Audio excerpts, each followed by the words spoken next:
And if we all want all of the things that you just read off, peace, security, safety, a better nation overall for so many of the specific issues that we addressed, it's so important that you do get your voices heard. And before you vote, get informed. Get informed about all the policies. Watch the entirety of these rallies. Watch the entire speech. If you see a blurb, an edited clip on another network from President Trump, go back and watch the full speech so that you can get the full context, because in just the last 2 weeks, we saw several conspiracy theories debunked, including him saying things about Wisconsin having too much crime, and then they changed it to he didn't like Wisconsin. And then they said, he said it's the Proud Boys and they're good people. No, he didn't. He said they should be condemned and that white supremacy should be condemned. I'm looking right now. What in the world?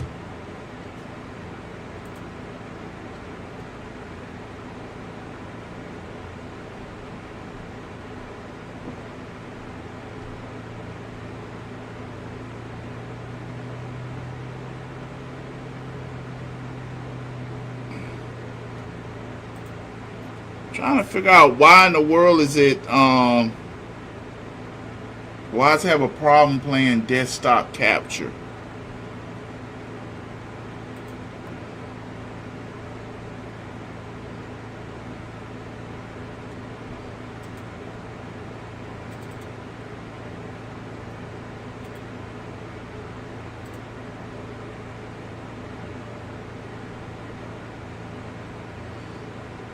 Efficiency.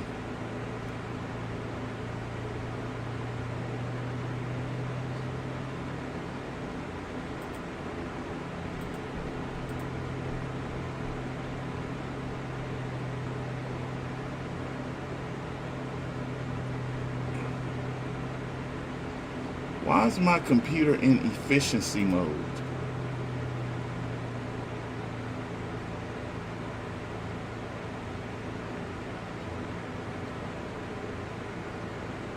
As soon as he pop up, I'm gonna put it.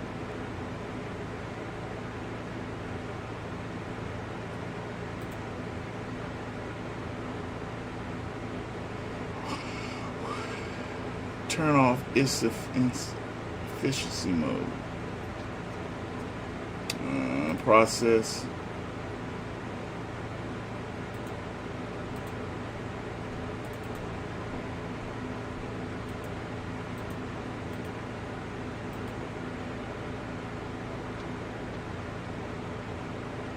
Why is this thing going? But it should be okay. Why is this thing in efficiency mode?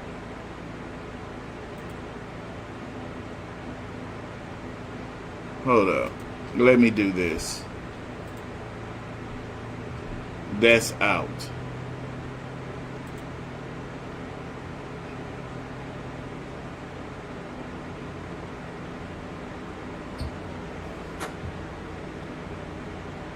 Why is my computer still using efficiency mode? Alright, let me see something.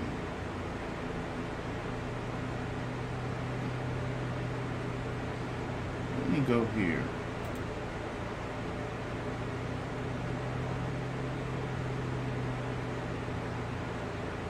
Oh, okay. I see what you're trying to do. All right.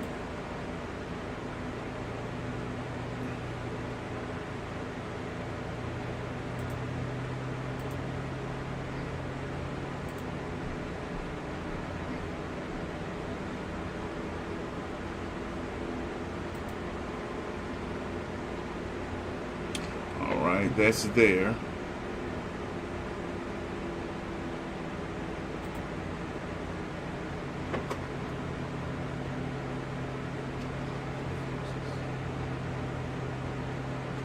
Turn off efficiency.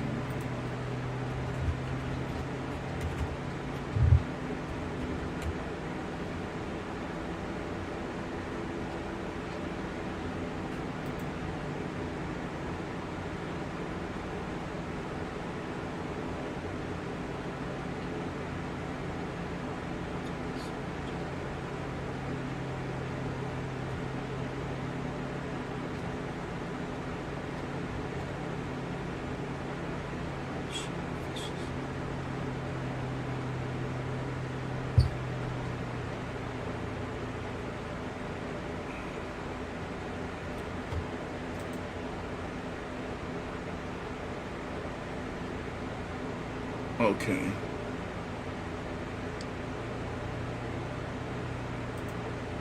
Okay. Right click. Right click. Open Task Manager.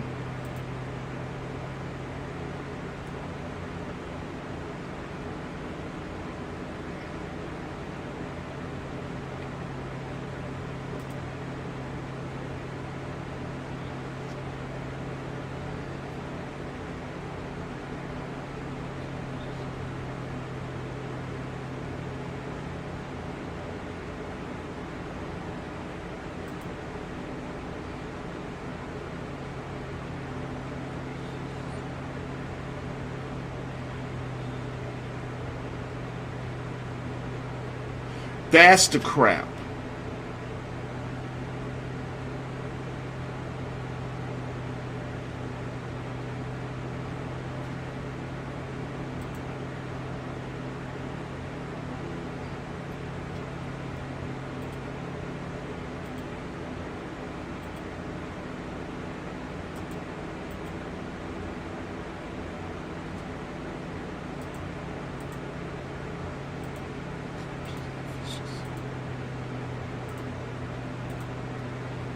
How do I end efficiency mode?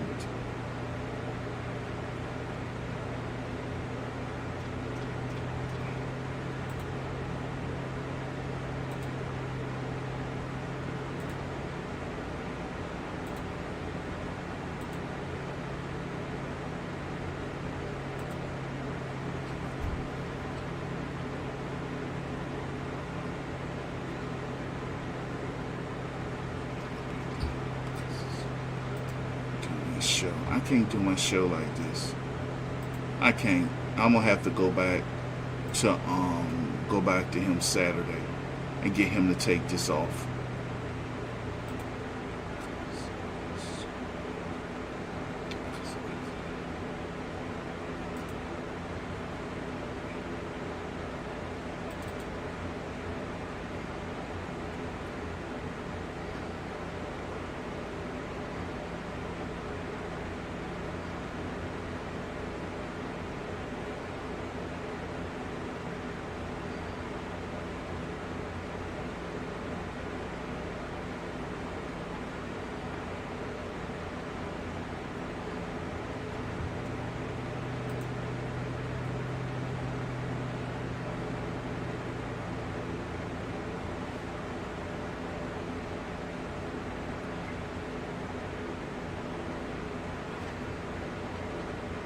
Performance.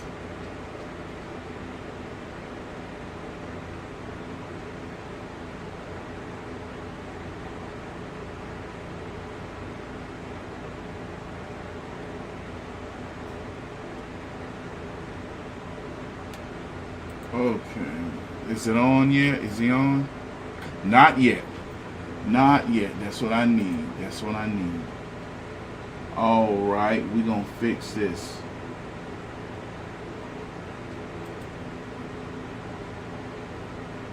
Performance.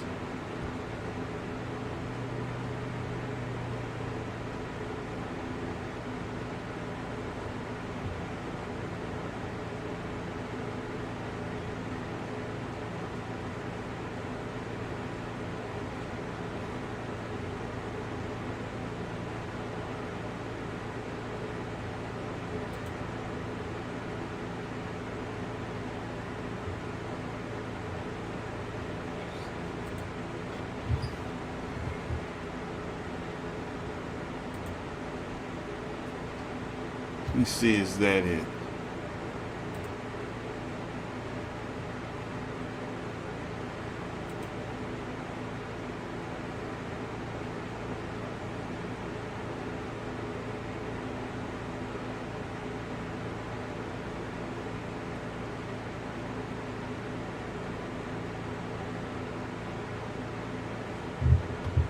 Okay.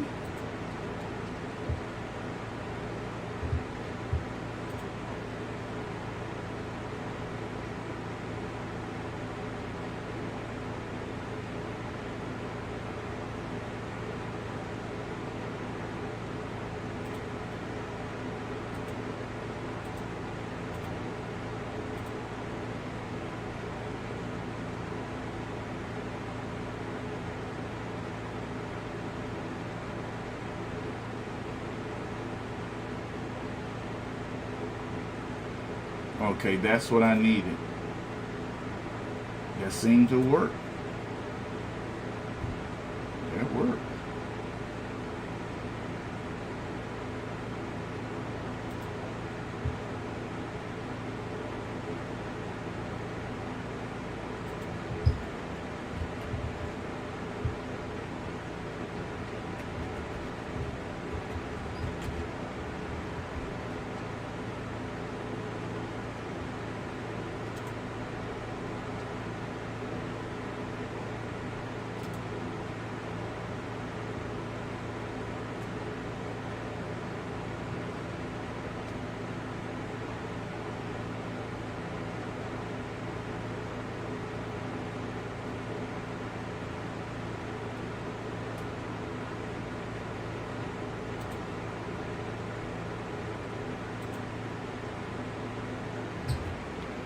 All right.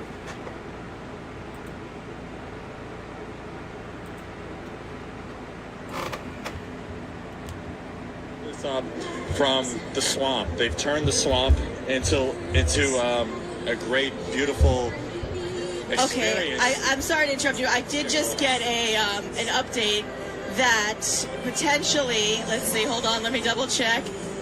Something about, okay, it looks like the ETA might be 7:45, but I think it's possible that he could be sooner because I'm seeing all of these people coming in right now, and it's making me think he could start a little sooner. I hope he does, because they've been here a long time waiting, and they're so proud to be here, and I know they don't want to have to wait too long. I know that. They're excited. Some of these people, including us, have been here since 9 a.m. All right, so Trump posted on True Social this, will I announce my VP in 19 minutes? What? So he posted it on, from what I see from his True Social page. So if that's the case, I got the chills just now. I got the chills. They're multiplying. I was saying, as the day went on, I was getting more and more confident that he might be doing this. This is a pretty good sign, I think. Wait, can you get a close-up of that? Can you show that? Can we get this? Will I announce my VP in 90 minutes? This was posted. Don't worry, it wasn't posted just now. It was posted a little while ago. We'll get that. Yeah, 90 minutes. So there you go. You got it, Will? Shout out again to Will. He's doing a fantastic job. But listen, if that's the case, that would mean the VP is here. So who do we have here? You said Vivek was in Colorado. Vivek is in Colorado. I believe we know Byron is here. We know Marco Rubio is here. Yes. We've got his Florida people here. We don't know if he has Tim Scott with him. We don't know if Doug Burton is with him.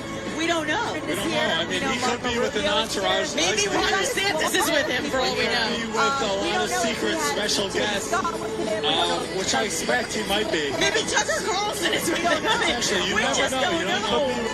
We just don't know. Oh, by the way, you guys can't see this, but we're looking out. So there's these little clouds, and then the sun rays are like coming down onto the flags, and it looks like God is illuminating light on the American flag, and I'm going to start crying just saying that out loud because it's that beautiful. So we know. We just don't know. Oh, by the way, you guys can't see this, but we're looking out. So there's these little clouds, and then the sun rays. Yeah, that's bad.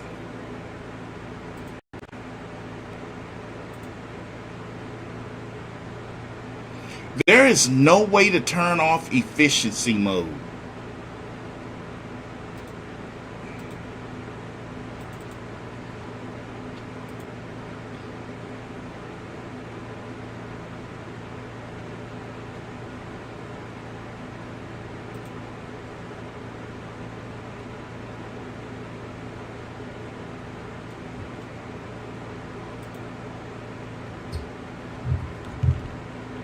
In his own home in Durham, Miami. I mean, that's big news if that happens. That's huge, in the words of President Trump. Huge news. I also think what's fun is that we will all walk away tonight saying we were there, we were in this moment, and you watching will be able to say the same thing. Now, if it doesn't happen tonight, that's okay. I trust this president to do whatever is in the best interest of the American people. And whatever that decision is, whether it's his choice, whether he makes the announcement, whatever President Trump does, I'm very loyal to him. I always have been. And my loyalty says, I trust him. Whatever he does, it's the right decision for us. Why don't we step? You want to step aside and get another shot of that crowd? Yes, let's do that. People are dancing to the Dancing Queen. Yes. And let's do it. It's exciting. It's amazing. And you can see all the dancing queens out there tonight. Dancing kings and queens. You got both. A huge group. I mean, those bleachers right behind where the main stage is, it's filled with Trump 2024 signs. And then you got all the VIP, what it looks to be the VIP section, to the left of the stage from our vantage point to President Trump's right. And then you have the great, beautiful American flags on the right-hand section of the stage. And then you have about, maybe 2,000-3,000 feet to the Durham hotel where President Trump is. He is in the house, as Eric Trump has said. And you have the great, big, beautiful American flag waving, flying. John Kennedy. It's amazing. Senator Kennedy, this is a big deal that one of your Democratic colleagues, Senator Warner, is having this meeting. When Biden was asked about this, he said, oh, that's just one senator. But it sounds like a lot of senators have concerns. And I'm wondering, you work with these senators every day. Do you think their concerns were assuaged tonight? I'm not sure, Kaylee, that interviews like the president gave tonight matter much at this juncture. You can't make this cat walk backwards. People saw what they saw in that 90-minute debate. And I think most of them think that it's only a matter of time before President Biden stumbles again, because they understand that old age doesn't get better, it gets worse. Fairly or unfairly, I think most Americans have made up their minds. I think they have concluded that President Biden is old, that he is likely suffering from some form of neurodegenerative disease, that he's suffered from it for a while, and that the White House and many members of the media industrial complex have covered it up. And that cover-up has been toxic, in my opinion, for what it's worth. Politically, I think President Biden, politically, is as dead as fried chicken. He can quit, but he can be replaced. Let me just finish my thought. Or he can run and lose. You can't successfully run for President of the United States when your campaign slogan is, I'm only senile some of the time, as one commentator pointed out today. Yeah, that's right. The thought that comes to mind as I'm listening to you speak is, what are his advisors telling him? Because there was this moment where George Stephanopoulos said, you have a 36% approval rating, Mr. President. And he looked at him with bewilderment, saying, no, I don't. And yet this comes the same day that 538 put out the average approval rating of the president, hit its lowest point of his presidency, right at 36%. So are people just telling him what he wants to hear? Well, look, you shouldn't look to Washington, D.C. for wisdom or comfort at this difficult time. As you know, most people in Washington, D.C. will they'll unplug your life support in order to charge their cell phone. Most people in Washington, D.C. right now are worried about how the president's problems are going to impact them personally. I'm more interested in what the American people think. And I don't take any joy in having to say all of this. This is a difficult time. But let me say it again. People saw what they saw in that 90-minute debate. And they're very concerned. They are very concerned. I do want to play a little bit more, Senator Kennedy. This was another disconnect from reality that we heard about what happened at the debate and what President Trump did. Let's listen. And how quickly did it come to you that you were having that bad night? Well, it came to me I was having a bad night when I realized that even when I was answering a question, even though they turned his mic off, he was still shouting. And I let it distract me. I'm not blaming it on that. But I realized that I just wasn't in control. I watched the whole debate. I never saw President Trump shouting in a microphone that wouldn't let him shout. I mean, we would hear his shouting in Biden's microphone. That just didn't happen. Well, look, actually, as we all know, the microphones were cut off when it wasn't the speaker's turn. And I don't really understand what President Biden was referring to. I do think that the White House is doing our president, a disservice tonight. The White House says that, they're like Kevin Bacon at the end of Animal House. All is well, don't panic. We've been transparent the entire time.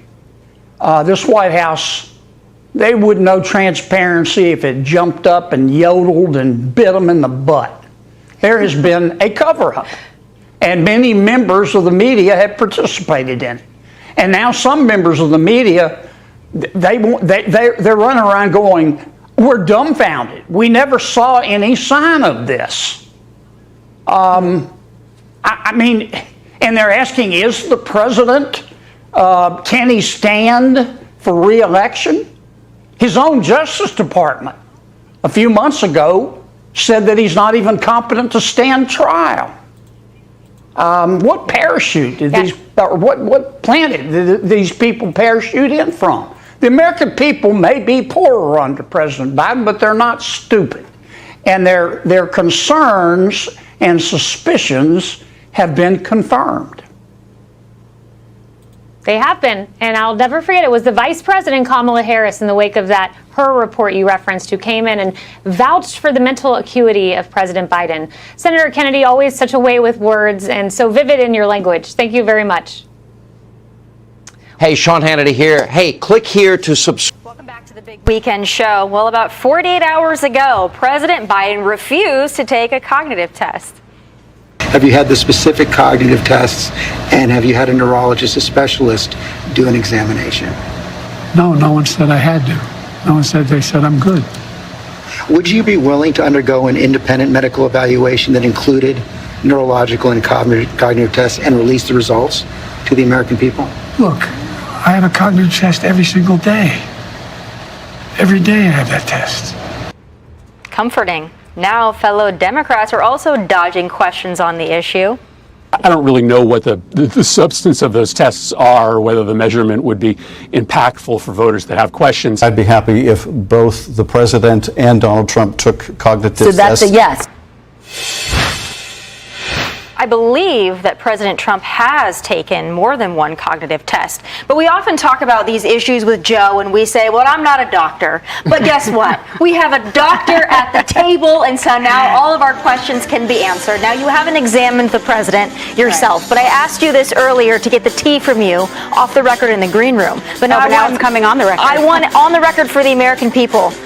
When I heard him say that he won't take a cognitive test, or he hasn't taken one because they told him he's good, that he doesn't need to. I asked you as a doctor, if you're a doctor and you look at Joe Biden or any man of his age, even if they're not showing those signs, would you say, nah, you don't need a cognitive test, you're good, you got up today? Well, so first of all, James Comer is actually calling for the president's physician to come be seen in front of the Oversight Committee, questioning some of his medical ethics with part of the business dealings, though I'm sure we'll see more on that this coming week, next few weeks actually. But so let's take President Biden out of this equation. Medicare actually recommends cognitive evaluations beginning at Medicare age, the age 65, every year when you have the annual physical, because you want to make sure that your patients are in the best physical physical and mental fitness. And because if you can detect early signs of things, early detection is best. And that's when you can intervene, and maybe, especially when it comes to delay cognitive decline, there are some things we can do to maybe slow the progression. So of course they're going to recommend it because it is just an acceptable recommendation as people age, especially when it comes to President Biden, where we have seen every day, he likes to say, well, I have one every day. And unfortunately, Mr. President, that's why people are concerned, because they're watching him every single day. They're watching his physical stumbles, his verbal stumbles, the gaffes, the difficulty with memory recall, coming up with certain things. And so, sometimes I forget things on air all the time, but I think people are growing concerned with him because it seems to be getting progressively worse. I mean, we go through these motions every single year that the president has his physical exam, and it's a whole show, and then the physician puts together the health summary, and they submit it for the American people to see. Look how fit our president is. He is so strong and able to be in the White House and deserves the title. Well, this gentleman happens to be of age where we would also recommend a cognitive exam, and they have never released that. Do I think that he's had one? I do. I'm sure he does. I'm sure the physicians know that he has shown some level of cognitive decline as he aged. Most people do. It actually happens at the age of 45. You can actually start it. So I'm sure they know about it. But it is very unfair to the American people, not to let us know. But I think they also have concerns. If they put it in writing, if they actually come out and say that the president has this cognitive decline, I mean, that's a huge problem for them. And you are right, President Trump had made the record public two cognitive evaluations, which according to his doctors, he passed with flying colors, he likes to say. Right. But I think he should be getting one every year as well. It's amazing. Feels like a big cover-up going on here. But we talk about this, Charlie, but there are some other folks on other networks that are also talking about this. And another part of that interview where George Stephanopoulos kind of questioned Joe Biden on if he were to lose to Donald Trump and what does he think, is that being a possibility? This CNN contributor is very upset at the answer that Joe Biden gave in that interview. Let's take a listen to this. I don't know. I'm not sure what Democrats he's going to win right now. The entire thesis of the campaign was democracy's on the ballot. And when George Stephanopoulos asked him, well, if you lose and all these bad things come to pass, will you be okay with that? And he said, well, as long as we gave it our all. Now, if I was a Democrat who's hasn't blinked since January of 2017, or one of these never Trumpers who's worried about all this, and I heard Joe Biden admit that it's all just a facade, that it's all just a talking point, I would be freaked out right now to find out there's no animating issue for this campaign. It's just a grift. So he's not necessarily a Democrat, but he is on CNN, and they're freely talking about it for really the first time. That debate opened the floodgates. But when you hear him say that this has all just been a grift, if he's okay with losing, what do you make of that? Can you imagine if you're one of those few CNN viewers who are hearing this for the first time? And they're like, whoa, what's going on here? I haven't heard it. Yeah, exactly. I haven't heard it. Well, and of course, Scott is exactly right about it. It is a grift. And in terms of politics, I was fascinated with everything you said about the cognitive test. But in terms of politics, he had a huge cognitive test over the past 6 months called a Democrat primary. Now, they cheated on the Democrat primary to make sure that he would be the nominee, and they kept people like Dean Phillips and RFK from competing in that primary. But they held a primary, and Joe Biden got the nomination. He's got the nomination. He's going to be bequeathed the nomination because he earned the delegates in August. And so to hear them now talk about how they're just going to take it all away from him because the polls don't look good for them is so shocking to me. And I think evidence of the contempt they have for democracy or elections or voters. Because as you point out, voters aren't going to have a say in this if they just jerk him out and go put in somebody else, even if they just make him step aside and have Kamala step up, because they voted according to their process, which I think was janky, to put it kindly. They voted for Joe Biden to be president, not Kamala Harris. Well, my question for you, Joey, is how wild is this convention going to be? Listen, in order to save democracy, they rigged a primary to get Joe Biden the nomination, and now they're about to rig that to get it back away from him. That's where they are. Do you think this was all part of the plan? Or is that just me? No, the plan was for Trump to be removed. That's what they thought would happen, is that Republicans would be doing. And they thought he was the best shot they had at doing that. Yeah. Oh, how the cookie crumbles. Hey, Sean Hannity here. Hey, click here to subscribe to.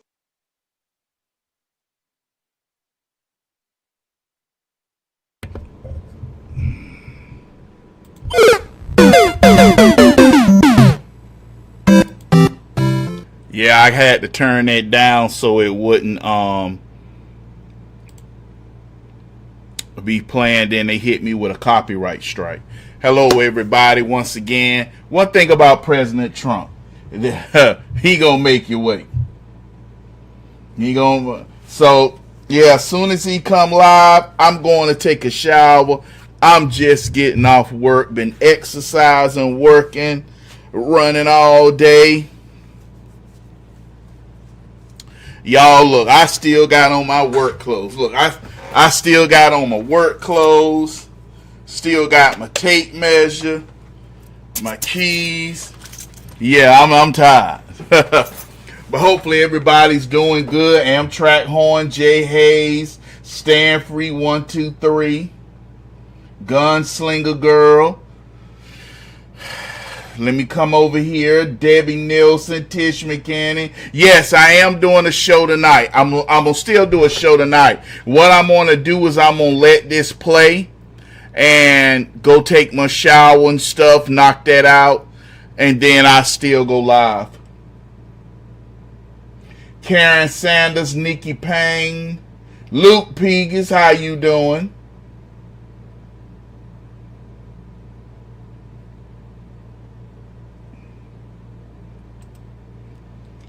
Queen Peckerwood, Robert Hanna, Brenda Silva, Paul Zender, Tim Mack, The Bandit, Ed Reynolds, Beverly Armstrong. Yeah, I told y'all I promise to play these rallies whenever I get a chance to play them, because as you see, they're there. I'm ready for setup. Soon as it go live, I'm ready for setup. I'm just waiting for him to go live, then I can do what I do. So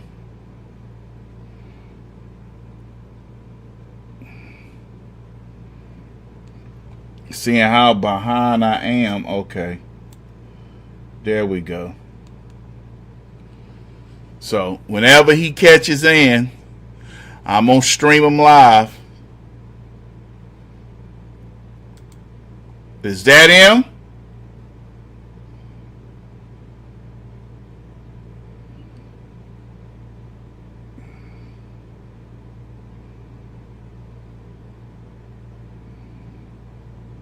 And that's on his property at Mar-a-Lago.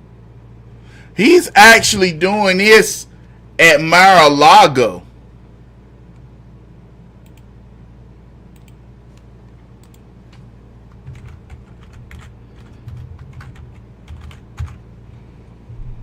Yeah, he's actually doing this at Mar-a-Lago.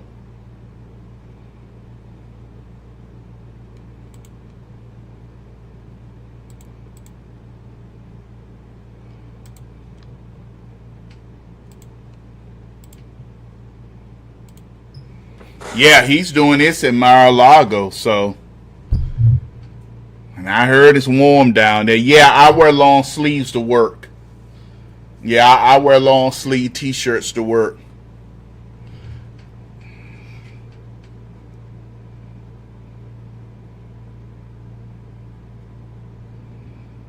I thought they was cheering because they saw him coming.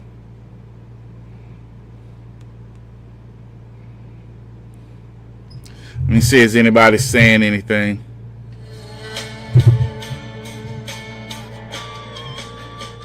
So I got it on. I got the music playing, ready to go.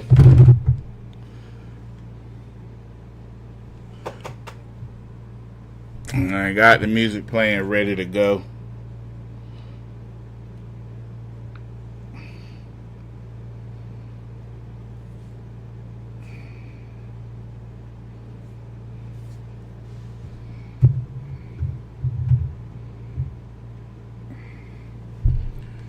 And so I'm still waiting.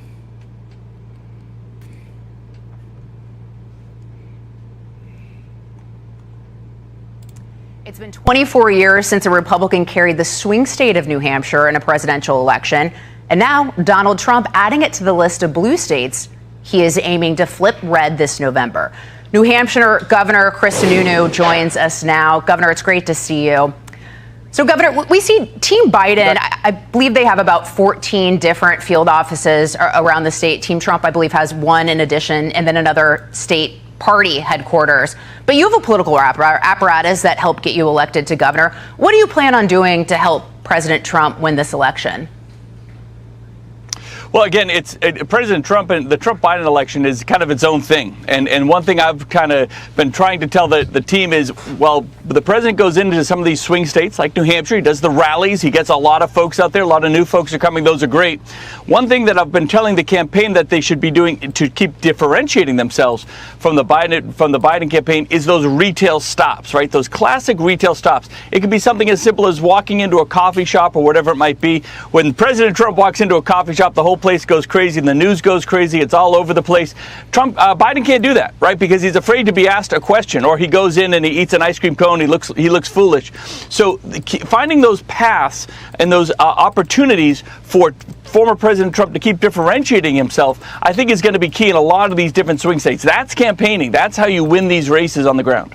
No, but the point I'm making is, you have an existing infrastructure in this state, and polls show that this is viable for President Trump. So, surely you could help utilize that infrastructure to help him win.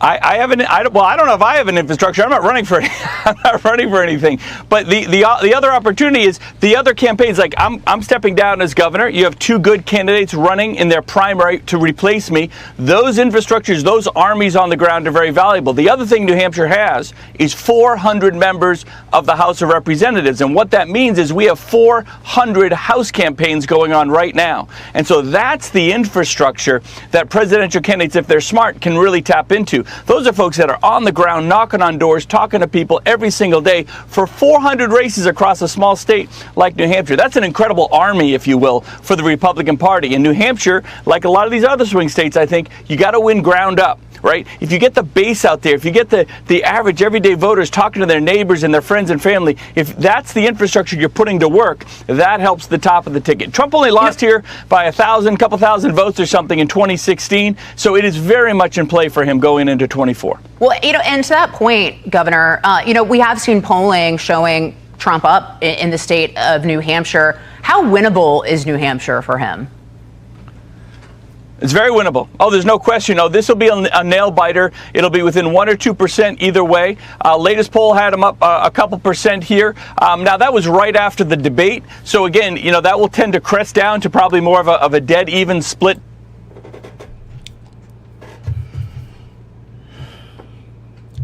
If Joe Biden debates President Trump again, I like what President Trump is doing.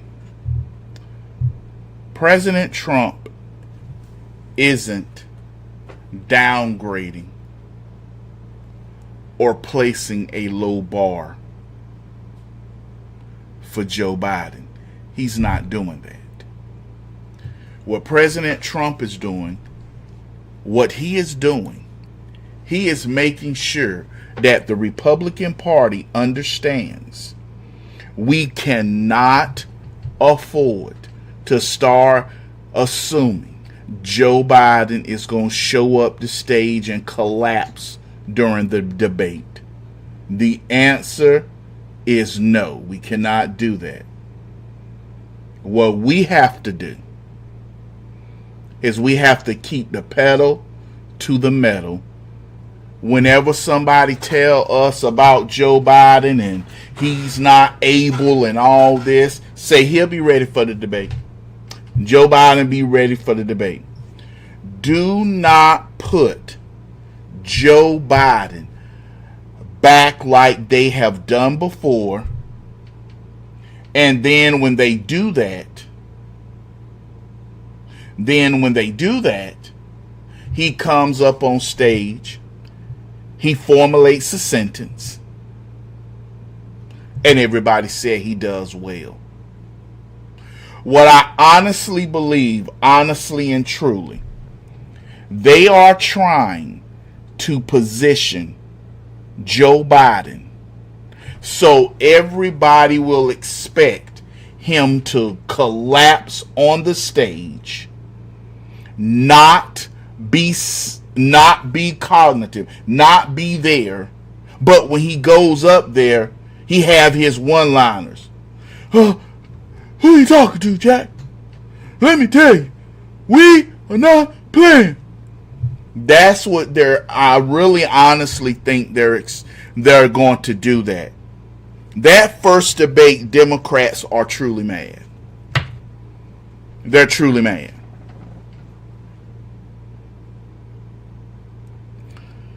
I don't believe people when they say Joe Biden is finished, because the Democrat Party is trying to hold on to power. The Democrat Party has been caught, or the Democrat Party's figurehead is actually trying to assert power. Everybody can say, hey, Joe Biden did nothing but what they said when it comes to liberals. He's nothing more than Bernie Sanders. Okay, that may be true. But now Joe Biden is threatening to expose enough damage to the Democrat Party that can possibly cost them elections for 3 cycles. 3 presidential cycles and 3 Senate and Congress cycles. Anybody that's old enough and remember Jimmy Carter and remember how horrible Jimmy Carter was, what did that cost the Democrat Party? They still kept the House, but that cost the Democrat Party 3 election cycles. I want you to realize that. The Democrat Party lost 3 presidential election cycles: 80, 84, and 88. George Bush, in his arrogance, couldn't believe that this upstart governor from Arkansas could beat him, because he broke his promise. Read my lips. No new taxes. Okay, we got to have taxes.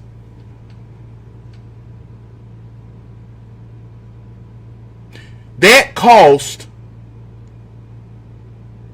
George Bush the race. Also, California and all them states that President Reagan had did amnesty to, that helped cost things as well. That cost things, if you want to know, that helped cost things.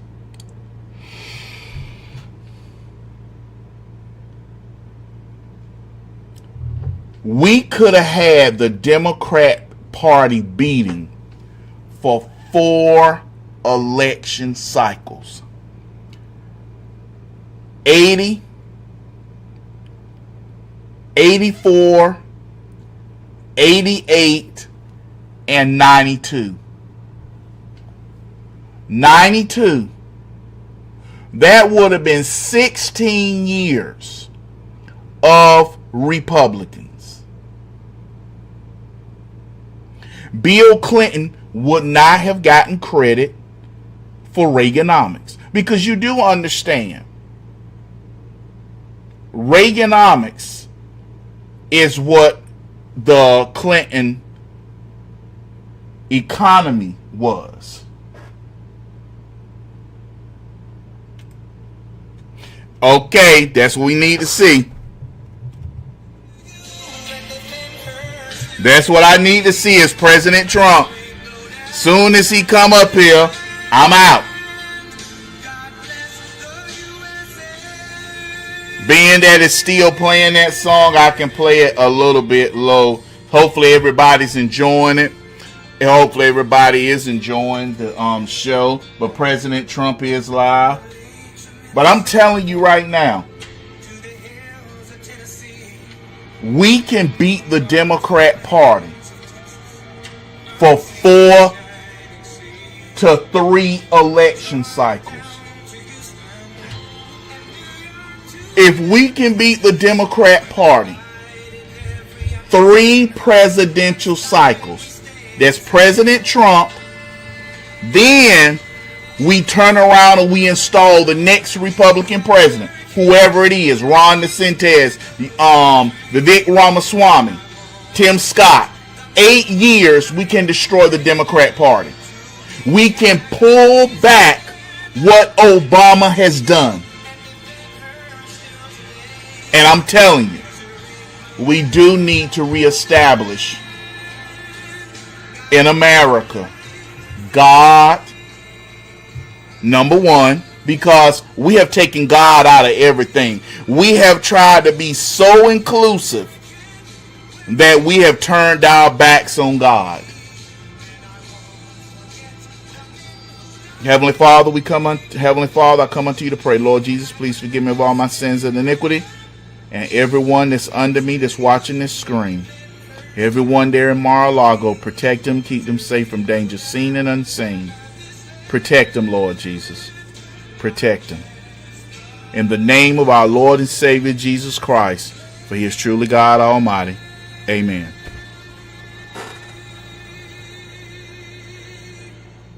Thank you very much. Thank you. Hello, Durham. I love Durham. Hello, Miami. And hello, Florida. Thank you. There is nowhere else I'd rather be on this beautiful, cold, very cold summer evening than right here in the middle of the 10th hole. Beautiful hole, isn't it? Look at that lake, isn't it beautiful? On one of the greatest golf courses on earth, and we really want to thank all of the tens of thousands of people that showed up. This is a lot of people. This is a lot of people. As the world can see, we are under the leadership. The Republican Party is bigger, stronger, more vibrant, and more united than ever before. Every day we are welcoming more Americans to our ranks, African Americans, Hispanic Americans, Asian Americans, young people, old people, union members, non-union members. Basically, everyone is joining our movement because it's a movement of common sense. It's common sense.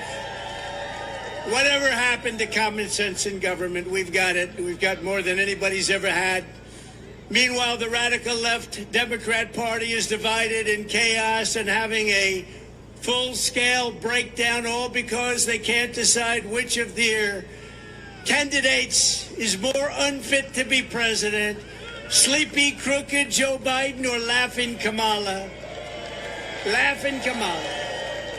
As you know, in our recent debate, and in honor of all of you, I dealt Joe Biden, even according to the fake news media, the most decisive and overwhelming defeat in the history of presidential debates. I think so, right? I think so. And that was a big crowd that was watching. That was one of the highest rated shows ever on television, so I'm honored to be a part of it. I don't think he's too happy, but, you know, I like being a part of it. But even CNN said as I walked off the stage that it was one of the greatest performances they've ever seen. But it was sort of easy, if you want to know the truth. Our victory was so absolute that Joe's own party now wants him to throw in the towel and surrender the presidency after a single 90-minute performance. They want Crooked Joe out of the race. It's a shame the way they're treating him. But don't feel sorry for him. He's a very bad guy. He weaponized government. Remember that. He's a very bad guy. Don't feel sorry for him. So tonight I'm officially offering Joe the chance to redeem himself in front of the entire world.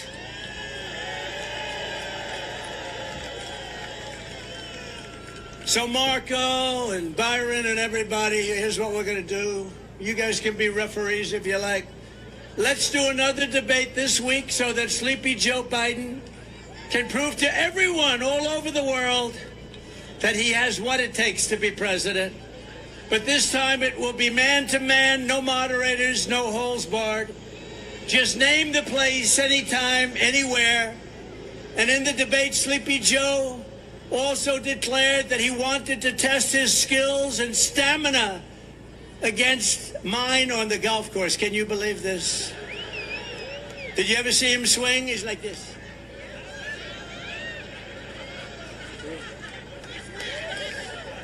That's why this evening I am also, and this is in honor of you and everybody, it is 45,000 people. That's a lot of people. I'm also officially challenging Crooked Joe to an 18-hole golf match right here.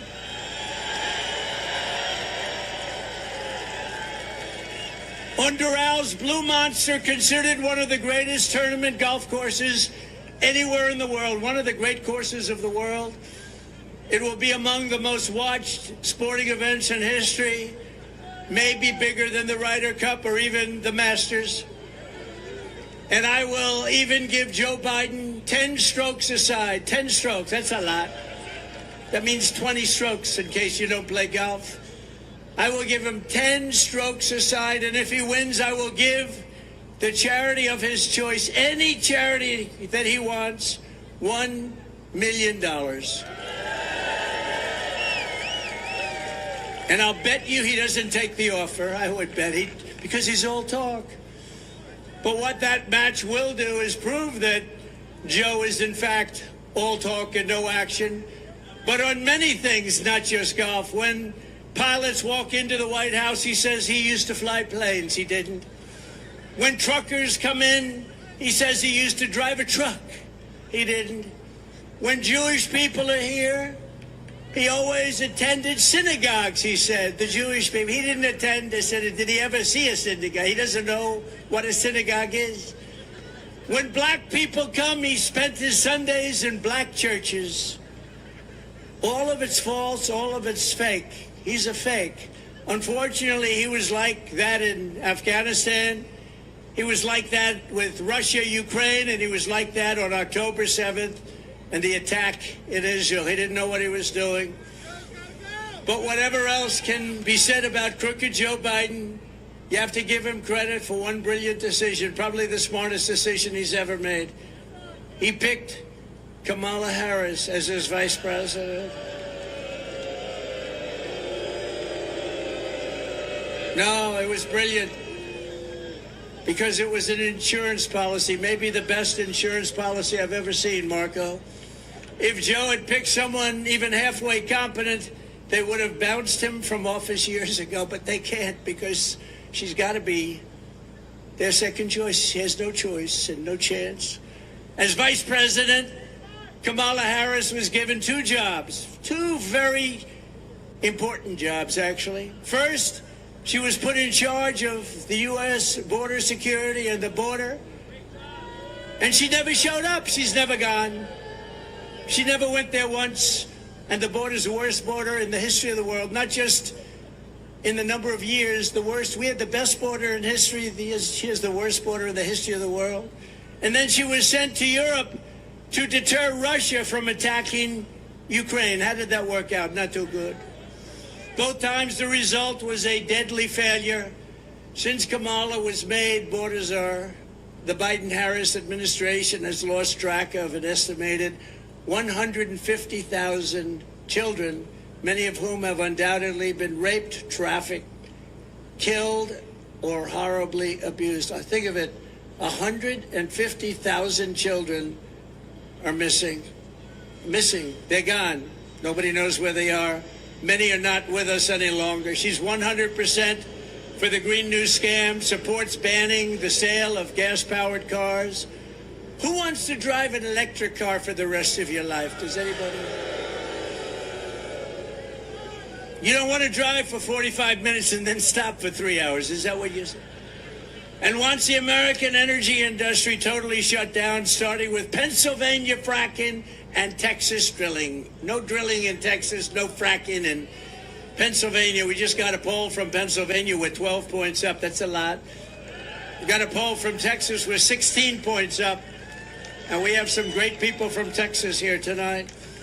And as a senator, Kamala sided with socialist Bernie Sanders. He's a real socialist. He's serious. But not as bad as Biden turned out to be. Bernie's embarrassed by some of the things that Biden did because they push him around. It's the ultra-far left government takeover of the entire healthcare system. And I don't think Kamala Harris's California socialism is going to go down well with the people of Doral, the people of Miami, or the people of Florida. Because in Florida, we don't like socialism. We want our freedom, right? We want our freedom. And we have a lot of people, Marco, from Cuba, from Venezuela, from all over. And they don't want to hear about socialism or communism.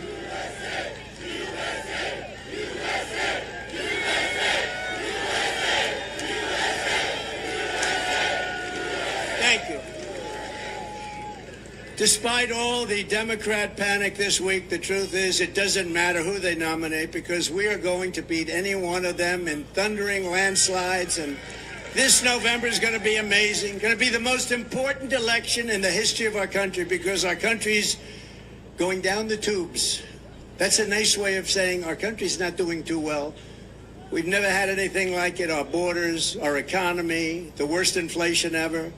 We have the politics on our side. We have the policies on our side that will make America great again, and they don't. They will only continue to destroy our nation. Our nation is being destroyed.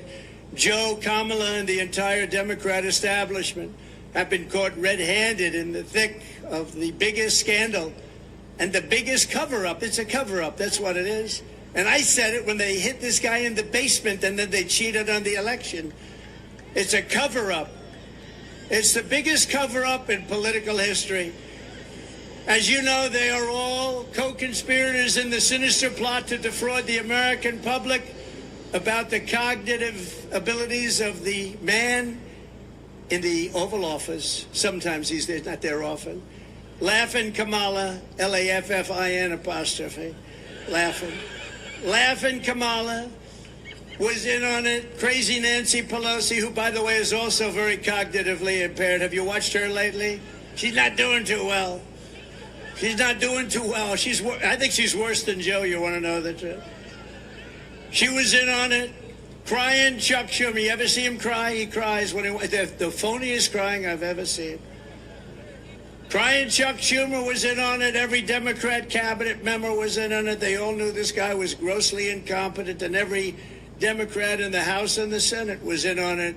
It was a scam. The American people can never trust this group of liars ever again. They put our country at great risk and danger. That's why we are going to sweep them all out of office this November.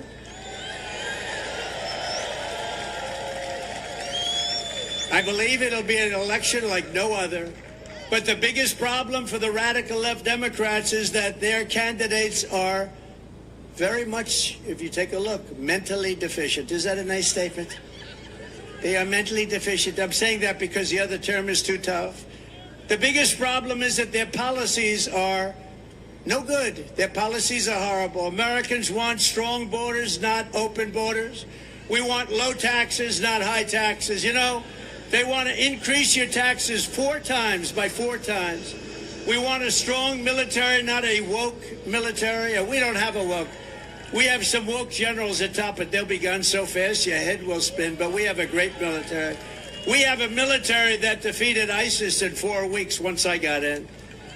We want no inflation, not 30 or 50% inflation, which is what you had. Think of it. You were destroyed. People were destroyed with the inflation. I don't even order bacon anymore. You know, bacon's gone up like 5. I said, it's too expensive. I don't want it. I don't want it. No, it's gone up many times, right? Byron likes bacon. Bacon, I think maybe, how many stand up, Byron? Byron, how good is Byron? They say it's gone up 4 times since 4 times. So we don't eat bacon anymore, right? No more.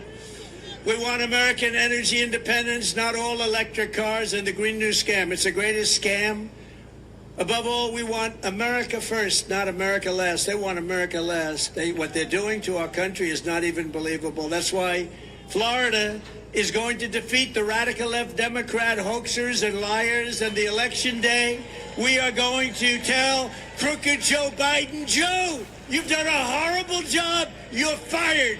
Get out, Joe. You're fired.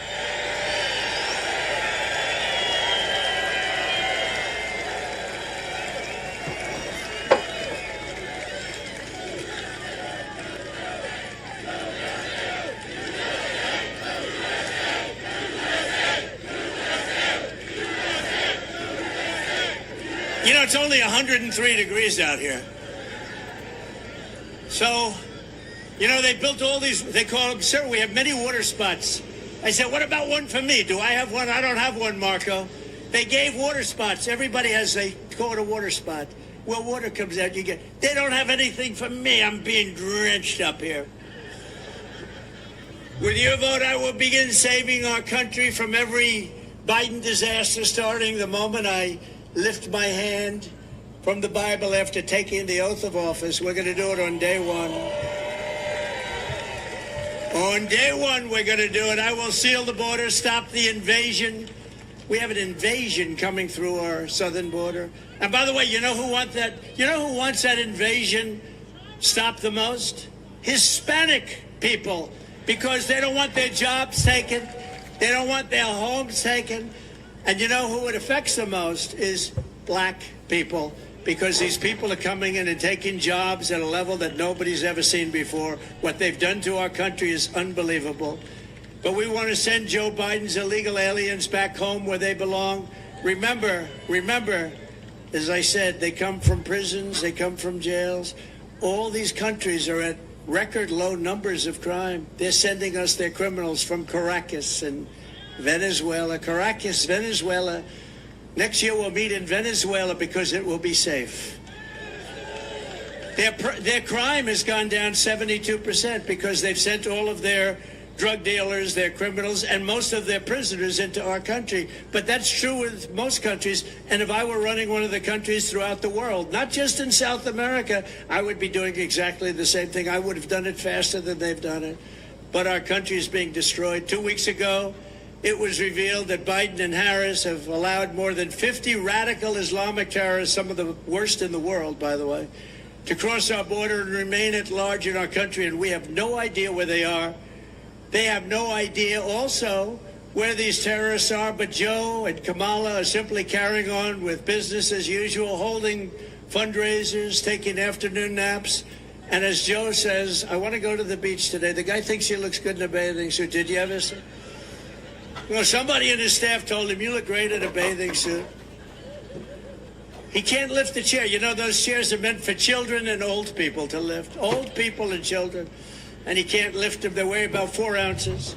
When I'm president, I promise you this, I will not rest until we have found these radical Islamic terrorists and throw them the hell out of our country. We're going to get them out of here.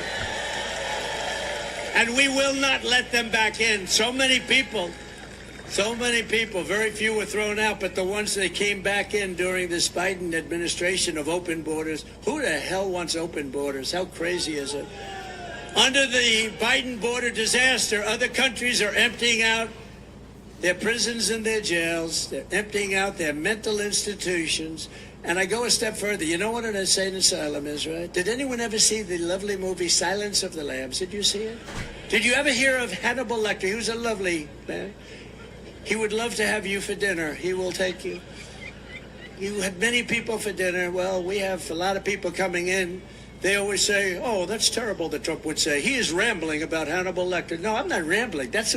We are allowing people from insane asylums and mental institutions into our country by the tens of thousands. And they're closing them down in other countries. Because, you know, the cost savings and all of the savings. And sending bloodthirsty terrorists, savage gang members, and child predators into the United States to prey on our people, to prey on you, to prey on everybody. They're coming not only from South America, but from all over the world, from Asia, Africa, and every other place. They're coming from all over the world. 2 weeks ago, I spoke to the grieving mother, Jocelyn, Nungari, a precious 12-year-old girl from Houston who was tied up, stripped, assaulted, raped, strangled to death after walking the block to a 7-Eleven store on the corner. Her body was dumped near the side of the road in a shallow creek. Charged with Jocelyn's heinous murder. Beautiful, beautiful girl. The mother is devastated. Pretty much, I would say, over. The mother, I don't know. I spoke to the mother. Mother is just as you would be, as anybody would be. But charged with Jocelyn's heinous murder are 2 illegal aliens who Joe Biden set loose into our country. He let them loose, and they knew who they were. They came across our border claiming they feared for their lives. No, other people they feared for their lives when they saw these 2 guys. They didn't fear at all. They had no fear. They're tough people. And Joe Biden and his group of people let them in. We're going to bring back, by the way, we're bringing back Tom Homan. We're bringing back all of the guys that did such a great job on the border. We had the greatest border in history. Brandon Judd, great people. These are great people. One of them was in the country for only 20 days before ending Jocelyn's beautiful American life, and recently in Virginia at Trump National Golf Club in the Potomac River, I had lunch with the mother of and the sister of Rachel Morin. Rachel was a 37-year-old beautiful mother of 5 who was attacked, raped, and brutally murdered while out on a run. She was running. She always wanted to keep herself in good shape, her mother told me. She was a beautiful person. Police believe the sadistic monster charged with Rachel's death first killed another woman in another country, then fled across Joe Biden's wide-open border into the United States, after which he attacked a 9-year-old girl and her mother in a home invasion in Los Angeles before murdering Rachel in Maryland. When I return to the White House, we will stop the plunder, rape, slaughter, and destruction of our American suburbs and cities and towns. We're going to stop it.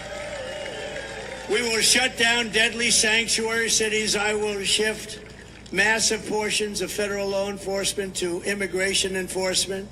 We will close up our border, and we want people to come in, but they have to come in legally. They have to come in legally. And on day 1, we will begin the largest domestic deportation operation in the history of our country. We have no choice.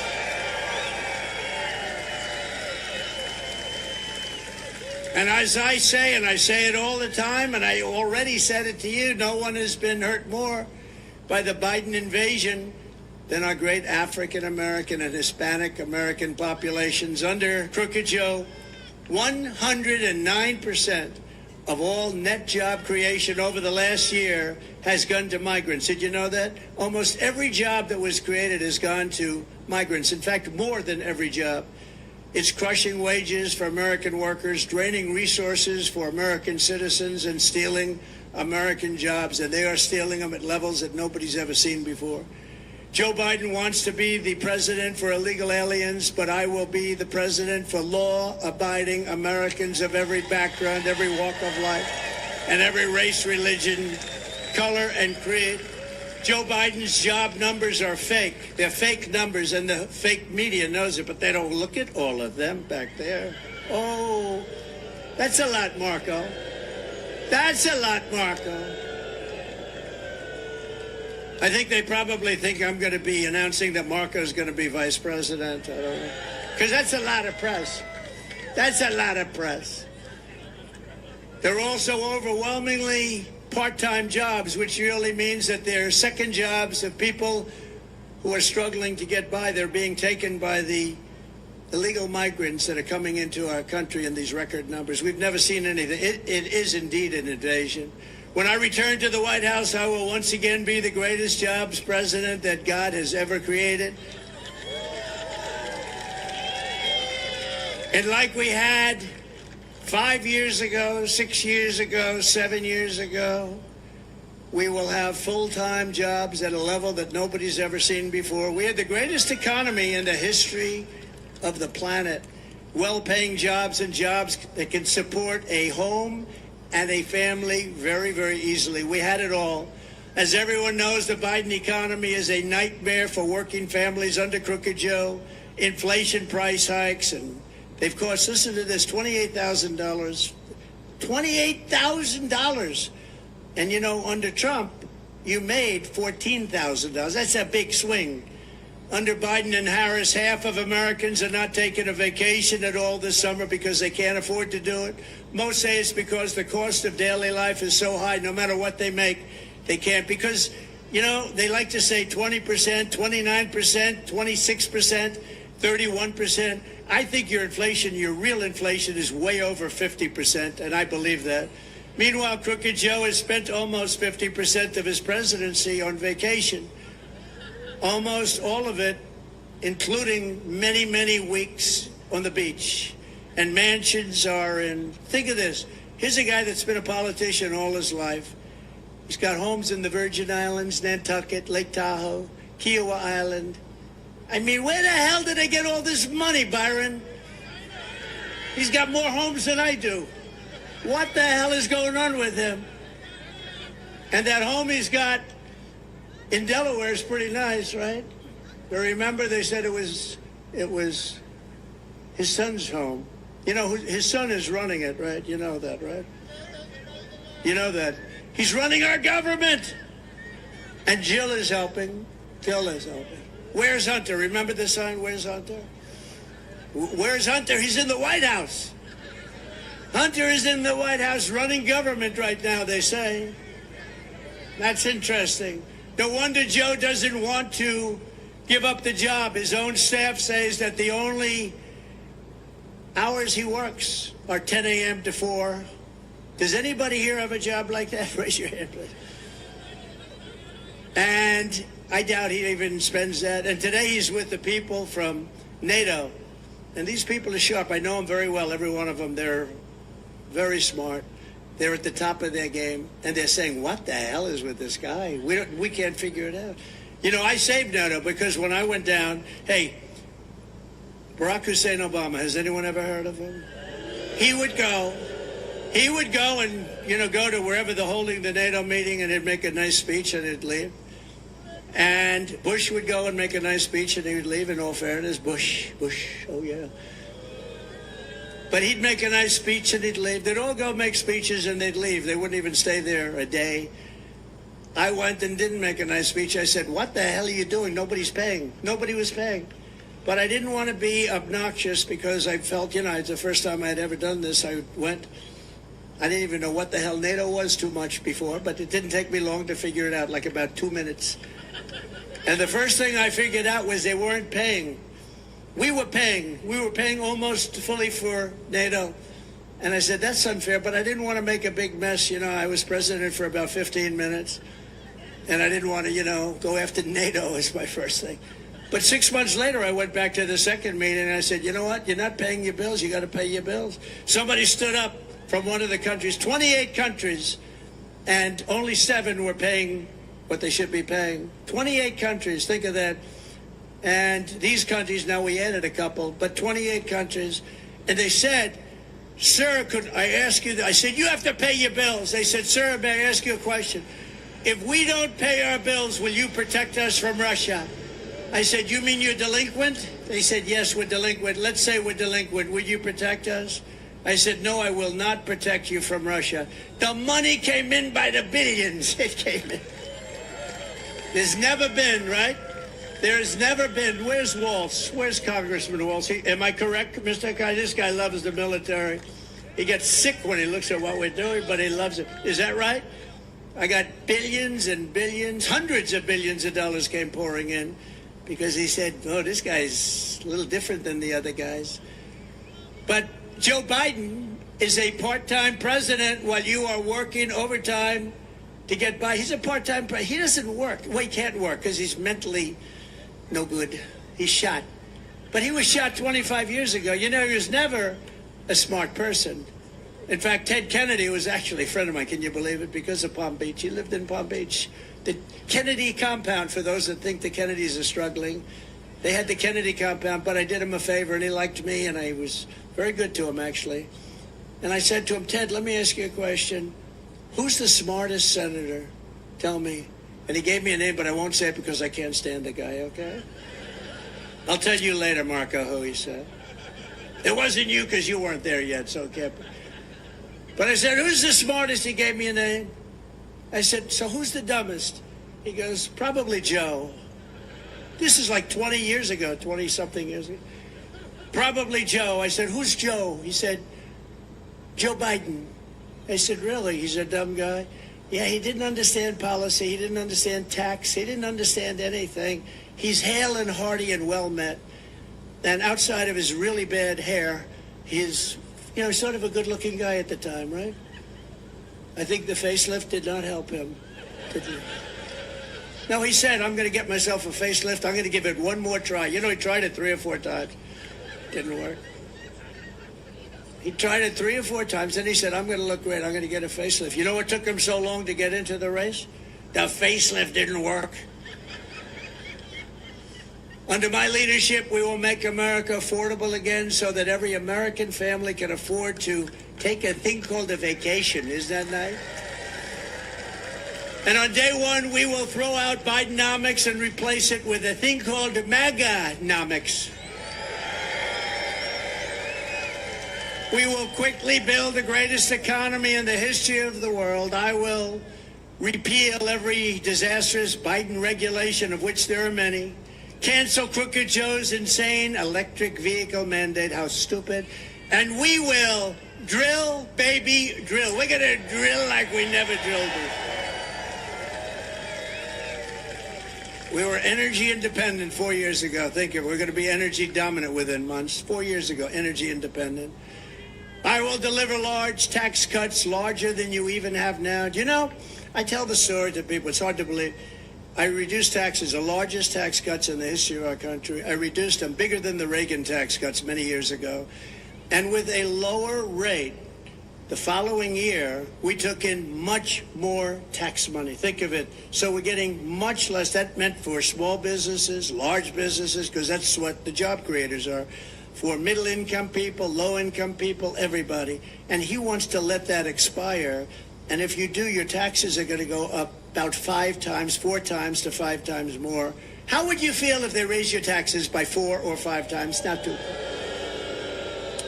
And remember that when you're going into the voting booth. Do I want to have a terrible president who has no idea where the hell he is? And less importantly, do I want to pay 4 times more tax? And remember, what I'm going to do is something that nobody's ever even thought about doing. No tax on tips. For all of you waitresses, for all of you caddies at Doral. I came to Doral and there were some caddies at the shack. We call it Caddy Shack. It's the most beautiful caddy shack I've ever seen. We have the world's most beautiful. They sit down and watch television. And I never had this before. They were out for a round. They're very sweaty, very, very sweaty guys. Look, they're carrying bags all over the place. Not easy. It's 100 degrees out today, 103, 104. And they saw me and they gave me the biggest hug. I said, get the hell out of here. You're soaking wet. I said, why do you like me so much today, but in the past you never touched me and kissed me and hugged me? It's very simple, sir. No tax on tips. Thank you very much. So for caddies, for waitresses, it's tremendous. And it's a very complicated thing, frankly, for the government to collect. But they've issued new rules and regulations that make it very bad for people. The reason I thought of this, I was in Nevada, where we're leading, by the way, a lot. We're up by like 14 points in Nevada. That's supposed to be a little bit Democrat territory, but we're leading in Nevada, and a waitress came over, beautiful waitress, and I never like talking about physics because she's beautiful inside. Because you never talk about a person's look, ever. You never mention it. The other day, I got very angry. Some man called Chris Christie fat. And I said, sir, and then he said he was a pig. I said, sir, Chris Christie is not a fat pig. Please remember that. He is not a fat pig. Please take it back. And the guy's looking at me like, really? No, we have to defend people. You can't call people fat. So I said about 9 times, he is not a fat pig. So every time you leave a tip for the next 4 months, because it's going to go into effect very quickly, Make sure that you write on the receipt, vote Trump for no tax on trips. No tax on tips. That's a good one. No, but the waitress said, I said, how are you doing? She said, she's worked there a long time. Great person, beautiful person. And she said, oh, it's brutal with the government, what they do to us. It's crazy. They come, they put on 88,000 people to go and take advantage of people like that. And she said, it's brutal. I said, I have a great idea. How about no tax on tips? That was the extent of my study. One waitress. But it's true. It made so much. Isn't it funny that nobody ever thought of that but me? Isn't that weird? But it's a great thing, and they deserve their money. They work hard for it. They deserve it. They deserve it. Marco, you're going to vote for it, I hope? Well, you may or may not be there to vote for it, but you'll be involved. It's no wonder Joe Biden and his thugs are so desperate to stop us. They know that we are the only ones who can stop them. That's why they are weaponizing law enforcement against their opponents. They are turning America into communist Cuba or socialist Venezuela. By the way, Venezuela is much more than socialist by now. You know that, right? Who's here from Venezuela? Who's here from Cuba? I had it all done with Cuba. They didn't rig the election. Within 6 months, we were going to have that all worked out. They were ready. Then Biden came in, right? Then Biden came in, he opened it up. It's a disgrace. Trying to silence dissent and put their political adversaries behind bars. He wants to put me behind bars. My parents are looking down saying this was not planned when he went to the Wharton School of Finance. The great Alphonse Capone, you know Alphonse, a very nice gentleman, very fine man. Scarface, they call him in some territory. Here's a scar from here to here. He didn't get it by playing tiddlywinks either. No, he was a guy see this man right up here is a very tough guy. I know him, he's tough as hell. If he ever had dinner with Al Capone and Al Capone didn't like him, he'd look at him and say, are you mocking me? And this guy would go, no, I promise I'm not. But if Alphonse didn't like you, you'd never see him again, darling. Your husband would never be home again. He'd right now be a part of a foundation of a very tall building. But Al Capone got indicted less than I did. Think of it. Alphonse Capone. My parents would look down. They were so great. They're saying, how did this ever happen to my son? But you know what? We're finding out, and everybody knew, and I've been saying it's a total fraud. It was election interference. That's all it was. All Biden. They're all Biden indictments. The local ones, the state ones. They're all Biden indictments. He's a bad guy. And he's unleashed a horrible thing on this country. He's really done. Wouldn't you say, Byron? He has unleashed a horrible thing because, that can happen the other way around, too. But the Supreme Court came out with an incredible decision this week, and I have great respect for the courage that they've shown. Great respect for the courage that they've shown. They have great intellect and great insight, incredible insight. They got it. They saw what was happening, not only with me, but with other people, what they did with the Fisher verdict. You know the Fisher verdict, right? That has to do with the J6 people. They had great decisions this last week. Decisions on regulations that are going to free up businesses and allow businesses to hire people and thrive. All of their persecution is only happening because I am running for president and leading very big in every single poll. And we're not just leading against crooked Joe Biden, we're leading against Kamala, and we're leading against everybody else. And our senators and our congressmen are coming in with us. We're going to have a big day, most important day. The radical left Democrats have spent this entire election posing as defenders of democracy. You ever hear Biden? He's a threat to democracy. He doesn't even know what the hell the term is. Trump is a threat to democracy.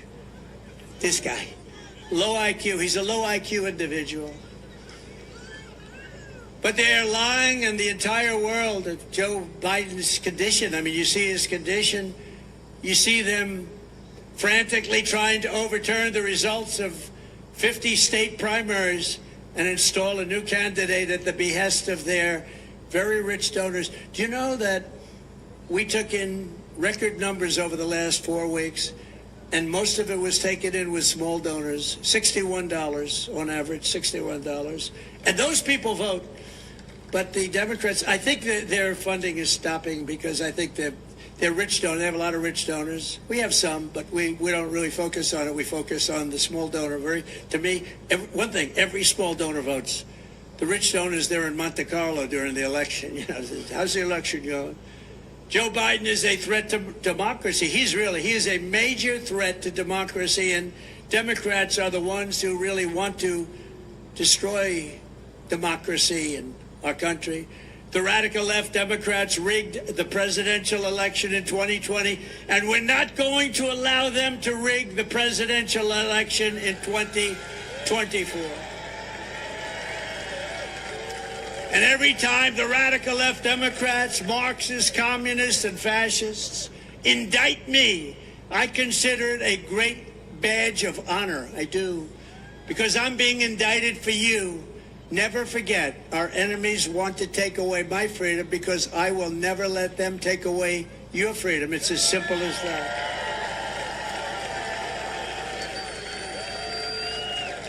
It's a lot of fun.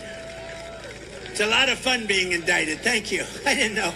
What does it mean to be indicted? Thank you.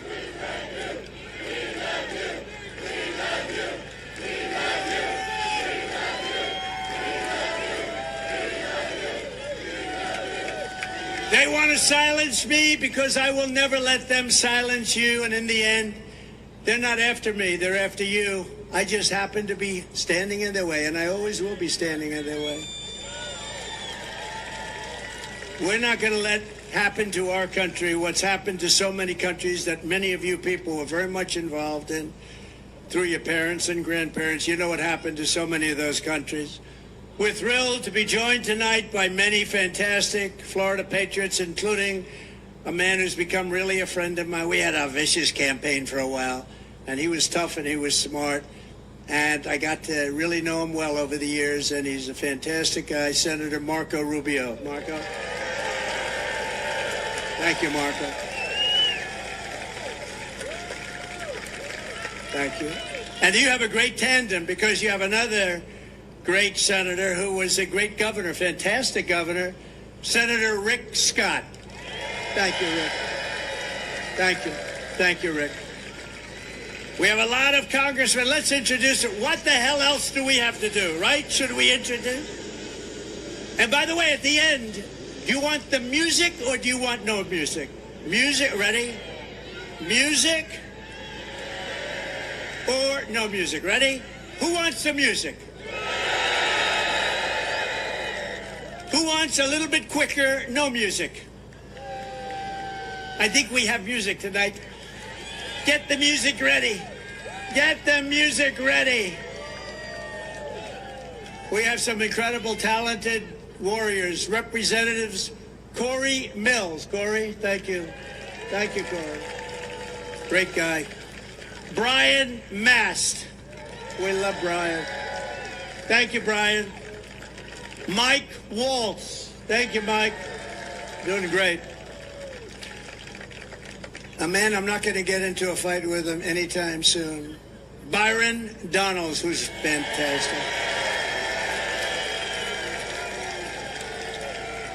His wife, by the way, is a true expert on education. I say, stay ready. Thank you, Donna. Thank you. Thank you, Donna, for being here. Appreciate it. Great, great person. Maria Salazar. Thank you, Maria. Great. Thank you very much.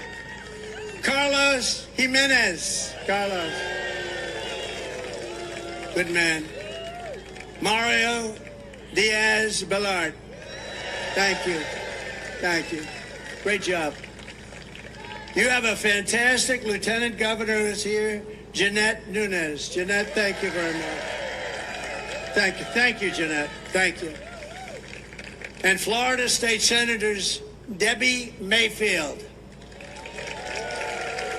Thank you. Thank you, Debbie. Thank you very much. Ileana Garcia. Thank you. Ana Maria Rodriguez. Thank you. Great people. State Representatives Jessica Baker. Randy Fine. Where's Randy Fine? Good. Thanks, Randy. Kevin Steele. Paula Stark. Juan Carlos Porras, Alina Garcia, David Borrero, Fabian Basebe. Fabian, thank you. Tom Fabricio. Thank you, Tom. Thanks, Tom. Vicky Lopez. A very good guy, fantastic person, great politician, frankly, but he loves the state. Incoming Speaker of the Florida House, Danny Perez. Thank you, Danny. Good job. Good luck, Danny. That should be an easy job. Good luck. And Alex Rizzo. Thank you, Alex, very much. A person who I know personally does a fantastic job as the mayor of Doral, Christy Fraga. Thank you, Christy. Thank you, darling. Thank you. Great job. Appreciate it. Vice Mayor Oscar Pugue Carvey. Oscar, Vice Mayor. Thank you, Oscar. Councilwoman Digna Cabral. Thank you, Digna. Thank you very much. Sweetwater Mayor Jose Pepe Diaz. I've known him a long time. Pepe. Western Mayor Margaret Brown. Thank you, Margaret. Well, we got a lot of politics. You have no idea. I'm introducing about 25%. We did it by the luck of the draw. Miami-Dade County Commissioners Kevin Cabrera and J.C. Bermudez. J.C., thank you. Great people, great politicians, but good politicians. The next Miami-Dade County Sheriff, Rosie Cordero Stutz. Thank you, Rosie. Good luck. She has my endorsement. Right? Thank you. Thank you. Ambassador Carlos Trujillo. Carlos Trujillo. Thank you, Carlos. Great job you're doing. A friend of all of ours, and this woman is amazing. Laura Loomer. Where is she? Where's Laura? She is amazing. Felix Lasarte. Felix. Where is Felix? My lawyer. He's my lawyer. How am I doing? Am I getting the damn zoning done, Sheila? He's doing a great job. And my sons, and we have one of my sons, this is the first time he's ever done it. First of all, one you know, and he's an incredible guy. He's very tough. He's very, very strong. Great speaker, great talent. Donald Trump Jr.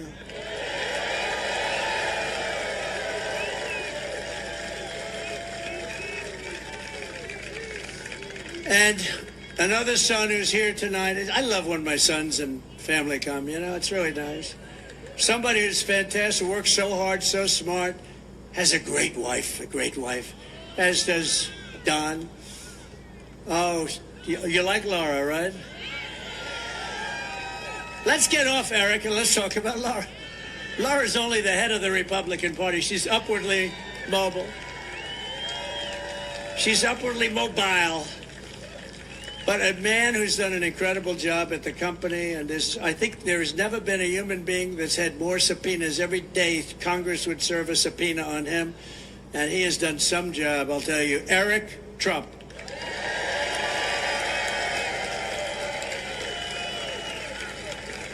Thank you. Great job. And a very young man. This is a young man. He just turned 18. Oh, look at this.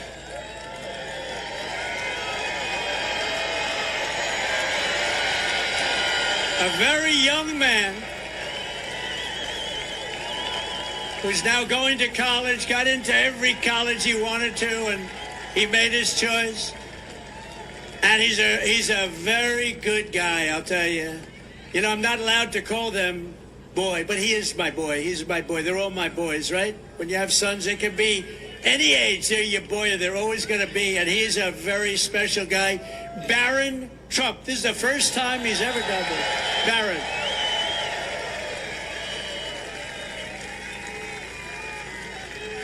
Where is Barron? Stand up. Look at him.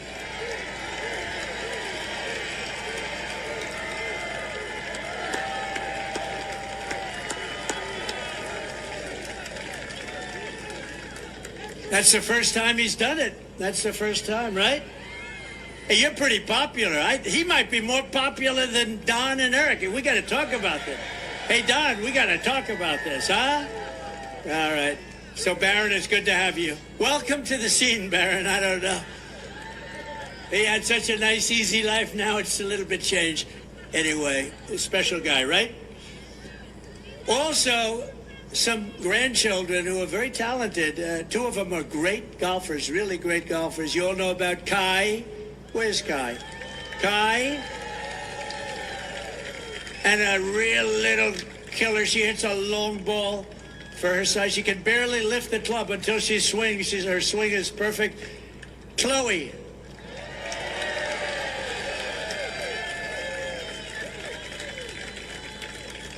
And Don Jr.'s here somewhere, I think. Vanessa is here. Oh, there he is. Good. Hi, Don. What a good group. Vanessa Trump, stand up.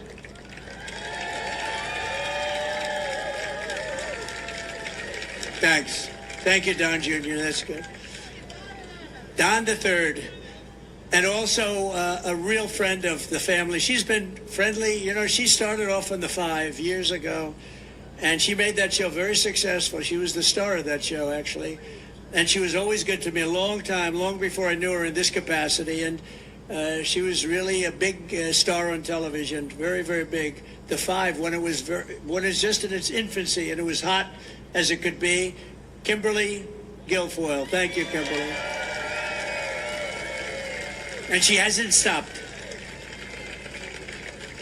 So thank you all for being here. And I know I didn't introduce many congressmen and likes of others, but I think we have to get back to the business at hand.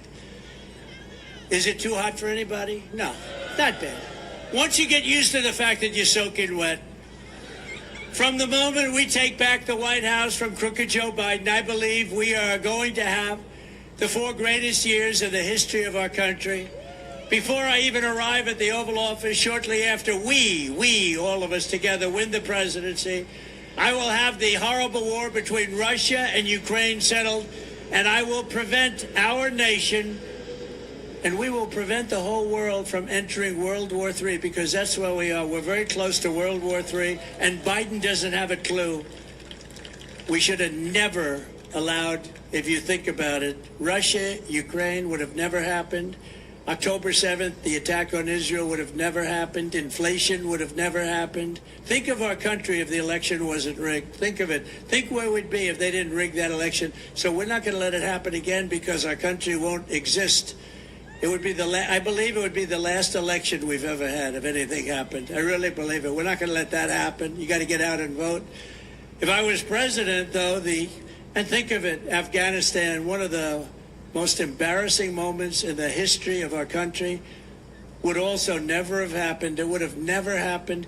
You know, Ukraine, when you think Ukraine, I had a very good relationship with Putin. We talked about it. It was the apple of his eye. Would have never happened. I told him, can't do it. You're not going to do it. October 7th, the attack on Israel, I knew it so well. They had no money because the purveyor of funds was Iran, and Iran was broke. They had all sorts of sanctions. Nobody could buy. China couldn't buy. China was a massive buyer of oil from Iran. I said, if you buy from Iran, you can't do business in the United States. And they did very well in the United States. And they didn't buy nobody, but Iran was broke. They had no money for Hezbollah.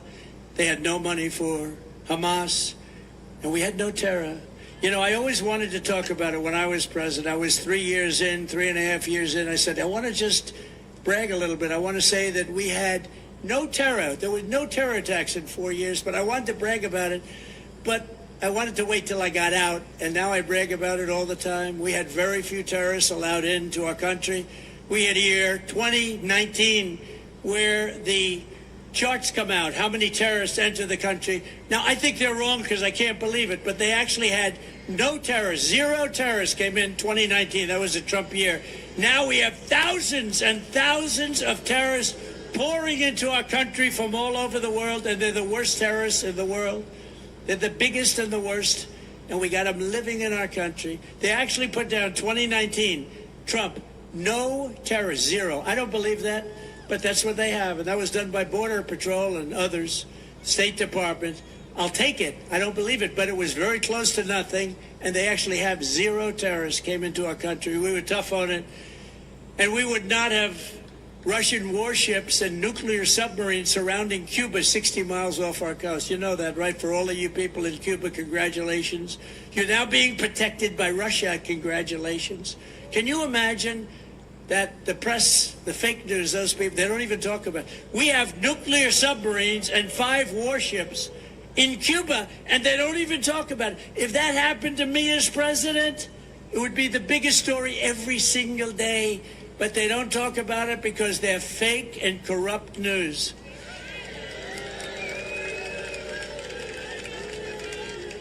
When I was in the White House, I canceled Barack Hussein Obama's deal with the Cuban dictatorship and reimposed tough sanctions on that regime. They were ready to break. They were all set, and then we had the election taken away, robbed, rigged. Joe Biden is gone weak and soft on Cuban communists, as you know better than anybody, so many of you here. And he's abandoned the brave Cuban dissidents while the Cuban people are suffering, starving, and dying. In Cuba, would have been all solved very quickly. As president, I will again stand with the people of Cuba in their long quest for justice, liberty, and freedom. In my next term, we will build a great iron dome over our country, a dome like has never been seen before, a state-of-the-art missile defense shield that will be entirely made in the USA, right here in your state, right here in Florida. We'll build a big section. You have a lot of defense. We moved a lot of companies into Florida for defense purposes. I will not cut 1 penny from Social Security or Medicare, and I will not raise the retirement age by 1 day. Biden is going to do that because he's allowing these people that come in to go on to Social Security and Medicare, to go into the hospitals. And, we want to be nice, but no country can sustain this. No country can sustain it.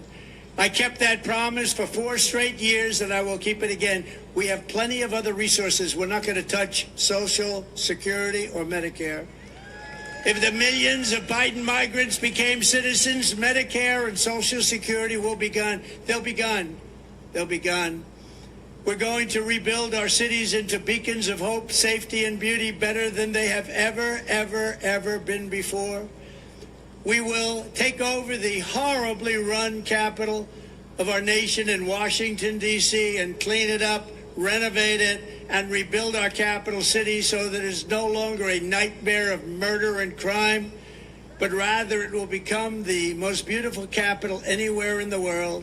Right now, if you leave Florida, let's go, darling. Let's look at the Jefferson Memorial. Let's look at the Washington Monument. Let's go and look at some of the beautiful scenes, and you end up getting shot, mugged, raped. We're going to take over our capital, and we're going to run it tough and smart, and we're going to beautify it. We're going to get all the graffiti off the marble. We're going to fix the roads and the medians, which are falling down all over the streets.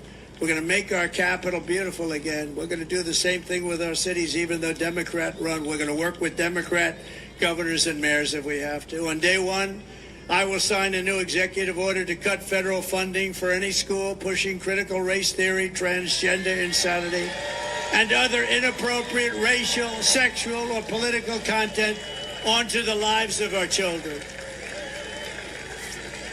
And I will not give 1 penny to any school that has a vaccine mandate or a mask mandate. And I will keep men out of women's sports. Can you imagine? Can you imagine even having to say that? I will fully uphold the Second Amendment. We will protect innocent life, and we will restore free speech in our country. And I will secure our elections once and for all. Our goal will be 1 day voting with paper ballots, proof of citizenship, and voter ID. Very simple. But until then, Republicans must win. You must get out and vote. We want a landslide, and let's call it this: too big to rig. Too big to rig. Thank you. Look at all the front row Joes. Oh, wow. Wow, they've been to like 200 rallies. Thank you very much. It's a great honor to have you. Great. It's a great honor. These are real patriots. They make a lot of money, I guess, because they're at every rally. I go to California, I have a rally, I have the front row Joes there. If you took the 10 worst presidents in the history of the United States and added them up, they would not have done near the destruction to our country as Joe Biden and the Biden administration has done. Think of it. I used to say 5, remember? 6 months ago, I'd say 5 worse. I added 10. I could go higher than that. There's nobody that's done destruction to our country. And now we find out he probably doesn't even know he did it, okay? Joe, why did you do it? I did what did I do? So if you want to save America, get your friends, get your family, get everyone you know and vote. You got to vote early, vote absentee, vote on election day, vote anytime you want, but vote and follow your vote. Make sure that it gets counted. You can do that. Follow that vote because these people cheat like nobody's ever cheated before. Frankly, they're no good at policy, but they're good at cheating. And if you want to help us ensure election integrity, sign up at protectthevote.com.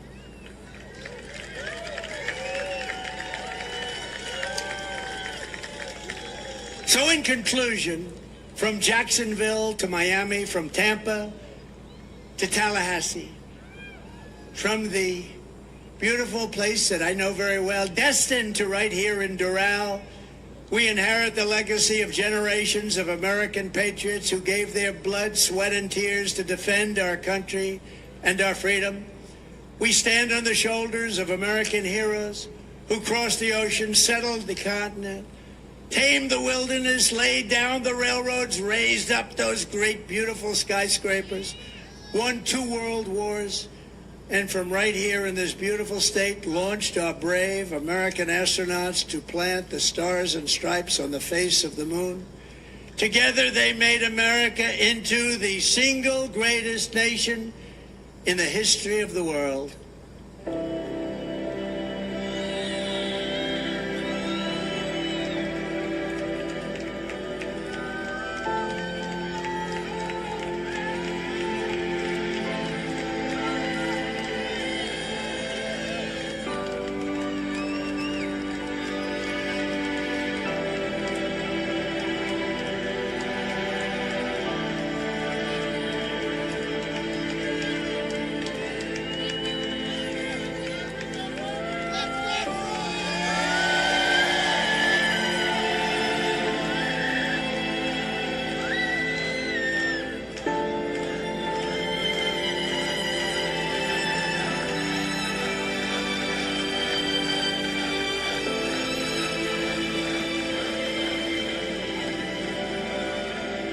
But now we are a nation in decline. We are a failing nation. We are a nation that has the highest inflation in 50 years, where banks are collapsing and interest rates are skyrocketing. Likewise, we are a nation where energy costs have reached the highest levels in our history. We are no longer energy independent or energy dominant as we were just a few short years ago. We are a nation that is begging Venezuela and others for oil. Please, please, please help us, Joe Biden says. And yet we have more liquid gold under our feet than any other country anywhere in the world. We are a nation that just recently heard that Saudi Arabia and Russia will be reducing their oil production while at the same time substantially increasing the price. And we met that threat by announcing that we will no longer be drilling for oil in large areas of Alaska and elsewhere in our precious land. We are a nation that is considered and consumed by the radical left's Green New Deal. Yet everyone knows that the Green New scam is fake and will lead only to our destruction. We are a nation whose leaders are demanding all electric cars, despite the fact that they don't go far, cost too much, and whose batteries are produced in China with materials only available in China, when an unlimited amount of gasoline is available inexpensively in the United States, but not available in China. And now we are a nation that wants to make our revered and very powerful Army tanks the best in the world, all electric, so that despite the fact that they are also not able to go far, fewer pollutants will be released into the air as we blast our way through enemy territory in an environmentally friendly way. And they also want to make our great jet fighters with a green stamp of energy savings, though losing 15% efficiency, but allowing us to keep our enemy's atmosphere clean of emissions as we viciously and unceremoniously attack them at levels never seen before. Who are these people? Who are these fools that would do this to us? Who are these people who would ruin our country? We are a nation that ended oil exploration and production in the United States, just as the price of oil reached an all-time high. What other country would do such a stupid thing, a foolish thing, and self-destruct itself just like we've done for 4 years?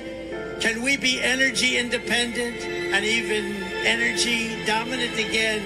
Yes, oh yes, and quickly, says President Trump. Yes, oh yes, and we will do it quickly. We are a nation that surrendered in Afghanistan, leaving dead soldiers, American citizens, and $85 billion worth of the finest military equipment anywhere in the world. We left it behind.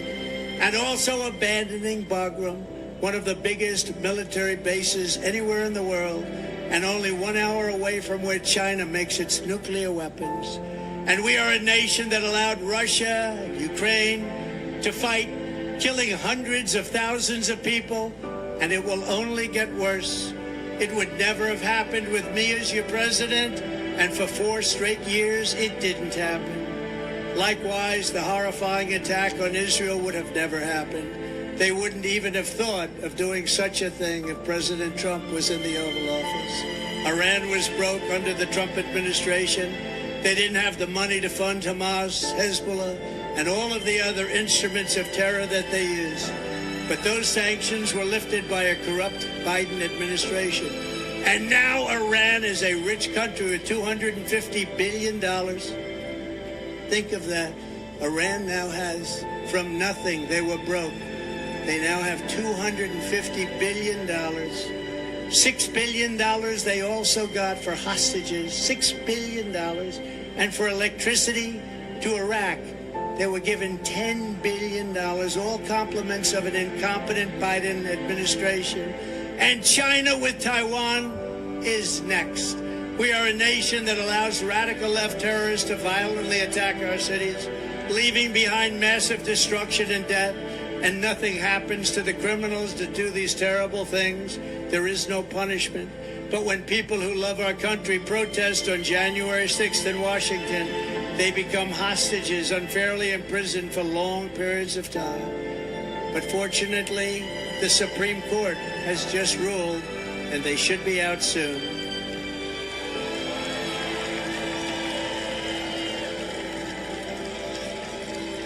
We are a third world nation that has weaponized its law enforcement against the opposing political party like never seen before in our country. We've got a Federal Bureau of Investigation that won't allow bad election-changing facts to be presented to the public, and which offers $1 million to a writer of fiction about Donald Trump to lie and to say it was fact.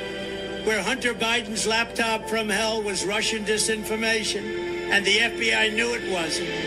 But 51 intelligence agents said it was, and a Department of Justice that refuses to investigate egregious acts of voting irregularities and fraud. And we have a man who is totally corrupt, totally incompetent, and the worst president in the history of our country, who is cognitively impaired, and is a president who is not legally allowed to stand trial because he is mentally incompetent, but he is allowed to become the president of the United States again. And he is in no condition to lead, and is now in charge of dealing with Russia and China and all of these countries on possible nuclear war. He has no clue what he's doing or where he is. And next will be World War III, because he doesn't know what he's doing. And this will be a war more devastating than any of the other wars. It will be a war like no other because of the weaponry that no one wants to even think about or ever talk about. We are a nation that no longer has a free and fair press. Fake news is all you get, and they are indeed the enemy of the people. They refuse to discuss the Biden crime family, but enjoy covering the false indictments of Donald J. Trump, who has done nothing wrong except win an election against crooked Hillary Clinton.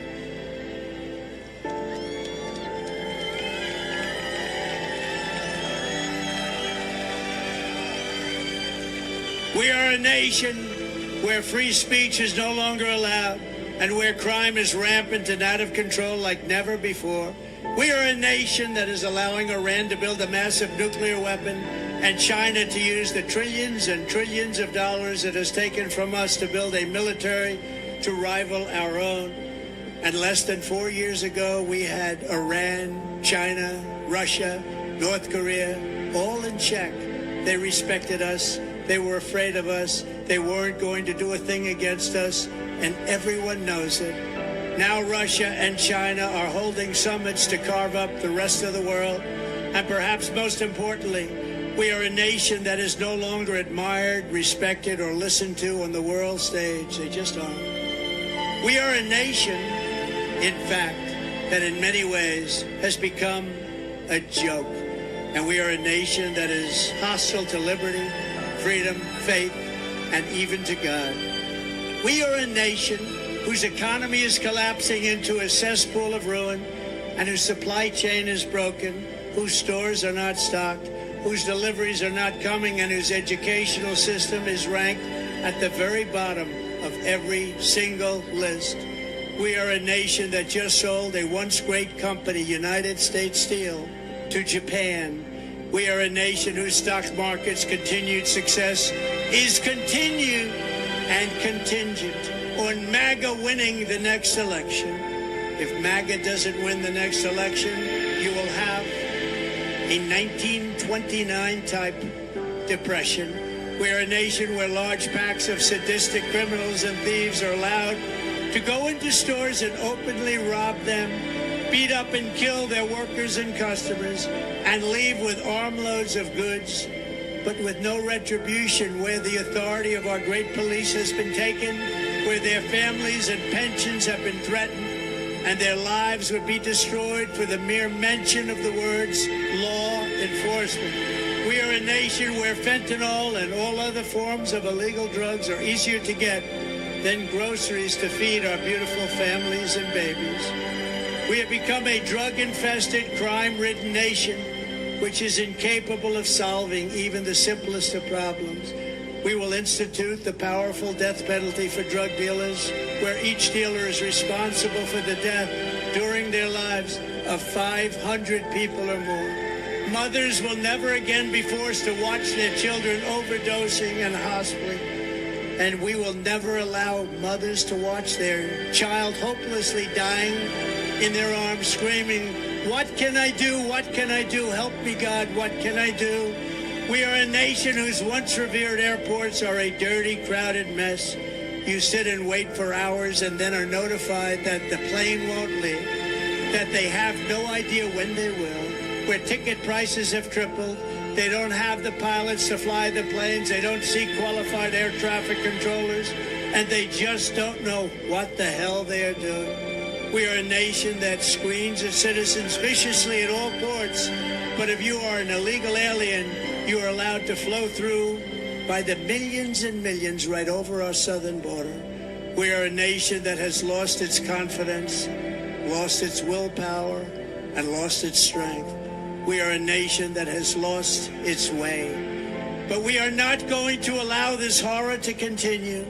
Less than 4 years ago, we were a great nation, and we will soon be a great nation again.